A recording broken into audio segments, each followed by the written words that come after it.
Hi, this is Sive Morten with the daily update on EURUSD. I post my exclusive market overviews with the key political and economical events, charts and important levels on the ForexPeaceArmy.com forums weekly. This short video is a response to rapidly changing situation on the currency markets and should help you to stay on top of the game and be profitable. I suggest you to visit ForexPeaceArmy.com forum and read my analysis for the week before watching this daily video. Welcome everybody guys. Today again we'll take a look mostly on the euro currency, but we'll take a look at it a bit specific angle. So on the euro currency directly, market, as you can see, has completed the signal that we have discussed. So the upward breakout has happened, and that was very strong improvement that upward action could continue here in euro currency.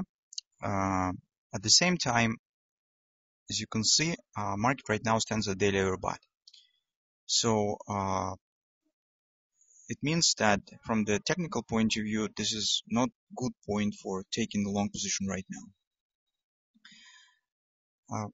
At the same time, this upward action looks really strong. Market, as you can see, stands above the monthly pivots resistance one. So all these moments point on the strong short-term momentum on the market, and its upward action really could be continued. That's why, although currently we see the short-term bullish view on the euro currency, we need to get a good point for possible taking the long position here. We have to return back to discussion of the pattern that we briefly discussed yesterday. This is, of course, the CHFUSD bread and butter buy, so it's probably will be the best opportunity for taking the position. Yesterday, as you can see, market hasn't formed any patterns on the way up. So although we have discussed the chances that maybe we could take the position here when we have talked about it recently, but as you can see, no real retracement has happened. That's why right now we have to take into consideration this whole thrust up and search for retracement here for taking the long position. This is the thing that we have in the euro currency. Currently, I do not see any other steps, so we can't go short because, as you can see,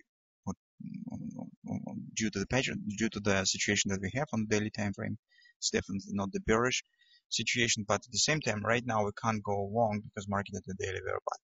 So this will be the barrier, and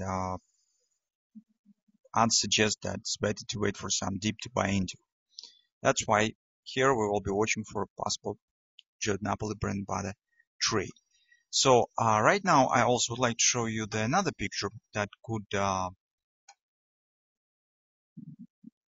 give you some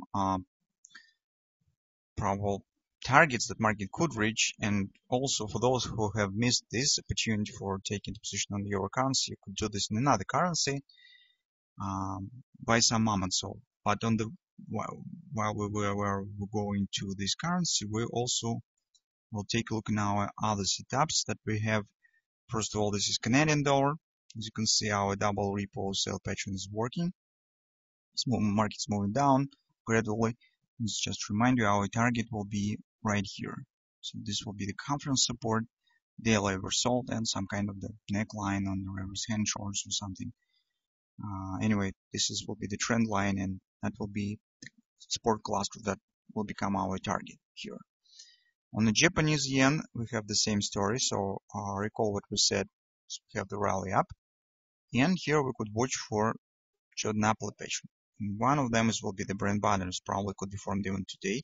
So right now we're watching for 112 area, first fib support, and we will be watching whether any bullish reversal patterns will appear here on the intraday charts that could trigger minor retracement.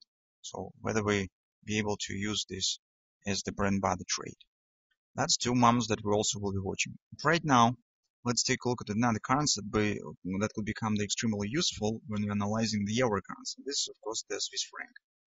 So on the Swiss franc, guys, you know the relation between euro currency and Swiss francs. They have the really strong relation. But here we see the same rally, but overall picture that we have on the patterns looks much better than on the euro currency. That's the first point.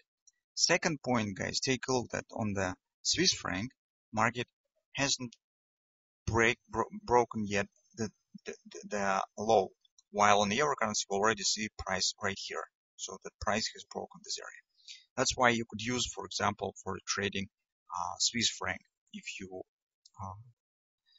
do not want to trade on the euro currency directly. Here, guys, also why the Swiss franc is very interesting, because it has the clear patterns compared to euro currency. In particular speaking, we have the butterfly. This drop looks really miserable here, and it tells that market should reach the 127, but if the same acceleration we see right to the 127 target, it will suggest a further drop to the 1618. Dropping to the 1618 lets overall construction to complete this AB equals CD pattern that we have. So as you can see, this picture brings significantly more clarity than on the euro currency.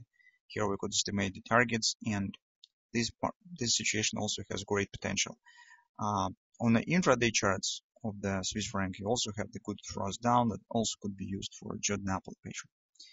So that's why we think that taking into consideration this currency also brings new possibilities for trading. So that being said, let's waiting for entry point is on the euro currency, is on the Swiss franc. So it's probably let's hope that we will get it. That will let us to take the long position. But right now, as I said, on the euro currency, market sensitive bad. That's why, according to the technical analysis, technical approach, this is not a good point to go long right now.